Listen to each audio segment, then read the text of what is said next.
आपसे एक समस्या के बारे में शेयर करना चाहती हूँ। आज ये आलम हो गया है कि घर घर में बच्चे लैपटॉप, मोबाइल, टैबलेट से चिपके पड़े हैं।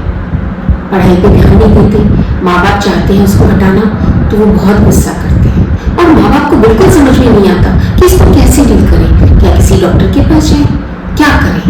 तो आज मैं विस्तार से इस समस्या के बारे में आपको बताऊंगी।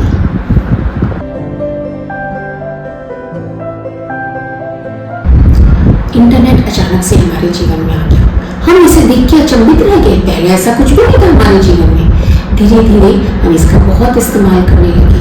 हमारे परिवार में ये घुसता चला गया और आज ये आलम है कि अगर डिनर टेबल पे पूरा परिवार बैठा है तो कोई किसी से बात नहीं कर रहा। सब लोग अपने मोबाइल से चिपके पड़े हैं।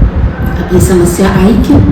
क्योंकि सिर्फ बच्चों की बात नहीं है, माँ बाप भी अपना स्क्रीन टाइम लिमिट नहीं कर पा रहे हैं। एक रिसर्च से पता चला है, ये रिसर्च गुजरात में कंडक्ट हुआ था, कि 99% स्कूल गोइंग बच्चे जो होते हैं वो इंटरनेट का इस्तेमाल करते हैं और उसमें से 9% होते हैं जो इंटरनेट एडिक्शन का शिकार होते हैं। तो आखिर अब ये सवाल उठता है कि हमें कैसे पता चले कि हमारा बच्चा नॉर्मल इंटरनेट यूज कर रहा है या इंटरनेट एडिक्शन का शिकार हो चुका है। बच्चा इंटरनेट एडिक्शन का शिकार है कि नहीं, इसके लिए हमको जागरूक रहना होगा। हम कैसे जागरूक होंगे? कई सारे सिम्टम्स होते हैं जिसके बारे में हमें अपने बच्चे पे नजर रखनी पड़ेगी। बच्चा जो पहले एक्टिविटी करता था, अपने फ्रेंड्स से मिलता था, अपने रिश्तेदारों से मिलता था, अपने दोस्तों के साथ बाहर खेलने जाता था, उसमें उसकी रुचि कम होने लगेगी। पढ़ाई में उसकी रुचि कम होगी। बच्चा अपनी हाइजीन पे ध्यान नहीं देगा। बच्चा खाने की तरफ उसका ध्यान नहीं रहेगा। या तो बच्चा बहुत मोटा या पतला हो जाएगा।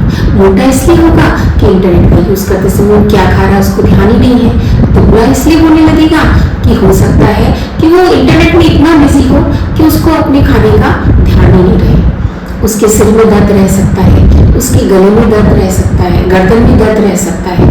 तो ये जो सारी समस्या है, अगर हमारा बच्चा इस तरह के कोई सिम्टम दिखाता है तो हमें सोचना पड़ेगा कि कहीं ऐसा तो नहीं कि हमारा बच्चा इंटरनेट एडिक्शन का शिकार हो। और जो बच्चे इंटरनेट एडिक्शन के शिकार होते हैं, हम चाहें उनसे मोबाइल, लैपटॉप या कंप्यूटर छीने तो वो बहुत एग्रेसिव हो जाते हैं। आखिर किस तरह के बच्चे इंटरनेट एडिक्शन का शिकार होते हैं?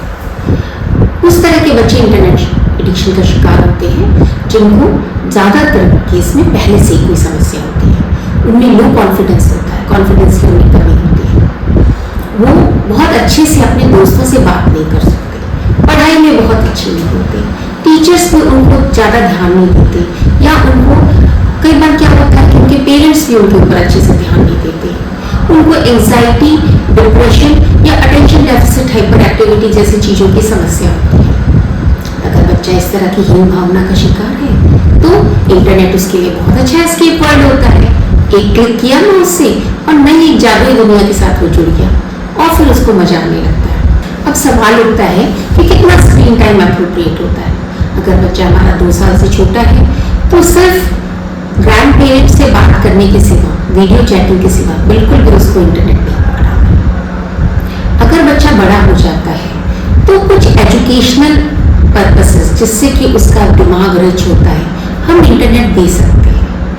और रिक्रिएशनल पर्पसेस के लिए, मान लीजिए बच्चे की इच्छा है कोई कार्टून देखना है तो उसको बिल्कुल मना करना उचित नहीं है। आधे घंटे के लिए वो रिक्रिएशन के लिए कोई कार्टून देखना, कोई गाना देखना, कोई पोयम देखना, इस तरह की चीजें कर सकता है। लेकिन हमारा मॉनिटर होना चाहिए कि हमारा बच्चा आखिर देख क्या रहा है। इंटरनेट तभी अलाउ होना चाहिए जब बच्चे ने अपना काम फिनिश कर लिया। जरूरत से ज्यादा इंटरनेट यूजेस का बच्चे के ब्रेन पे क्या असर पड़ता है? हमारे दिमाग में एक प्रीफ्रंटल कॉर्टेक्स होता है जो फ्रंटल कॉर्टेक्स के आगे का भाग होता है। उसका काम होता है किसी चीज को एनालाइज करना, प्रॉब्लम सॉल्व करना। उसके अंदर परमानेंट चेंजेस आने लगते हैं अगर जरूरत से ज्यादा बच्चा इंटरनेट या स्क्रीन टाइम का उपयोग करता है। दूसरी चीज एक हार्मोन होती है जिसको बोलते हैं डोपामिन। वो हमारे ब्रेन में तब निकलता है जबकि हमें बहुत मजा आ रहा होता है। इंटरनेट का यूज करते समय भी हमें मजा आ रहा होता है तो वो डोपामिन रसायन जो है सिक्रेट होता है। धीरे धीरे क्या होता है कि हम ज़्यादा से ज़्यादा इंटरनेट यूज़ करें, तब उस मात्रा में डोपामिन इस्तेमाल ठीक होता है और हम इसके एडिक्ट होते जाते हैं। अब हम इस पे आते हैं कि इंटरनेट एडिक्शन का हार्मफुल इफेक्ट क्या होता है, अपार्ट फ्रॉम की जो ब्रेन पे इफेक्ट होता है। मान लीजिए हमारे घर में बहुत शांत वातावरण है, लेकिन हमारा बच्चा जो है वो दिन प्रतिदिन गुस्सैल होता जा रहा है और हमारा ध्यान ही नहीं इस बात पे जा रहा है कि बच्चा ऑनलाइन बहुत ही वॉयलेंट कंटेंट देख रहा है। तो ये एक बहुत बड़ा हार्मफुल इफेक्ट है। बच्चा हो सकता है कोई इनएप्रोप्रिएट चीज़ें देख रहा हो जो उसके उम्र के लिए उचित नहीं है। हो सकता है कि हमारा बच्चा जो है अपने घर की पर्सनल इंफॉर्मेशन, अपनी प्राइवेट पिक्चर्स किसी और को सेंड कर रहा हो, किसी गलत आदमी से उसका फ्रेंडशिप हो सकता है बच्चा किसी और की प्राइवेसी को इंटरफेयर कर रहा हो। और अगर हमारा बच्चा 16 साल से ज़्यादा है तो इसके इम्प्लिकेशंस बहुत सीरियस हो सकते हैं और उसको पुलिस केस का सामना करना पड़ सकता है। इसलिए सिर्फ ब्रेन पे असर के अलावा भी इसके काफ़ी गलत सलत जो है इफेक्ट होते हैं। अब ये उपाय क्या करें? हमने एक लाइन सुनी है, prevention is always better than cure.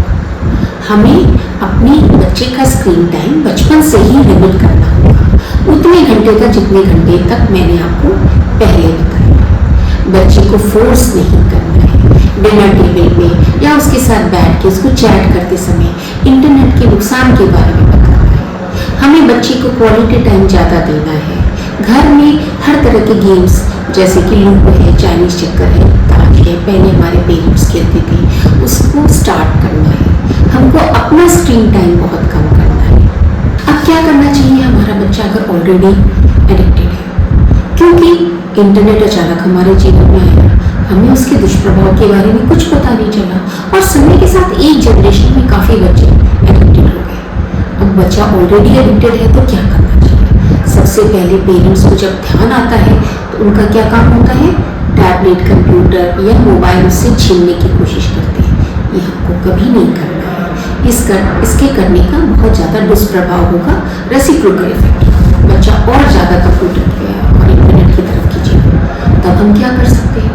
जैसा मैंने पहले भी बताया कि जिन बच्चों में लो सेल्फ एस्टीम होता है, जो कि अपने दोस्तों से ज़्यादा सम्मान नहीं पाते, टीचर्स से ज़्यादा सम्मान नहीं पाते, जिनके माँ बाप उनको ज़्यादा समय नहीं देते, जिनको एंजाइटी डिप्रेशन की समस्या होती है या attention deficit hyper activity disorder की समस्या होती है, वो बच्चे ज़्यादा जुड़ते हैं इससे। तो हमें कोशिश करनी चाहिए कि अगर हमारा बच्चा, हमें ध्यान देना चाहिए कि अगर हमारा बच्चा इन चीज़ों का शिकार है तो हम उसको एड्रेस करें, हम उसको क्वालिटी टाइम और उसको बहुत प्यार से समझाने की कोशिश करें, उसका फ्रेंड बन के उसको समझाने की कोशिश करें कि देखो, पहले तुम इतने पढ़ने में अच्छे थे, तुम अपने फ्रेंड्स से बात करते थे, तुम अपने रिश्तेदार से बात करते थे, अब कुछ नहीं कर रहे हो, तुम्हारा खाने की पीने की तरफ भी ध्यान नहीं है। उसको दोनों पेरेंट जो है वो सेम पेज पे आने चाहिए और पेरेंट उसका दोस्त बनकर उसको प्यार से उसके दुष्प्रभाव के बारे में समझाना चाहिए।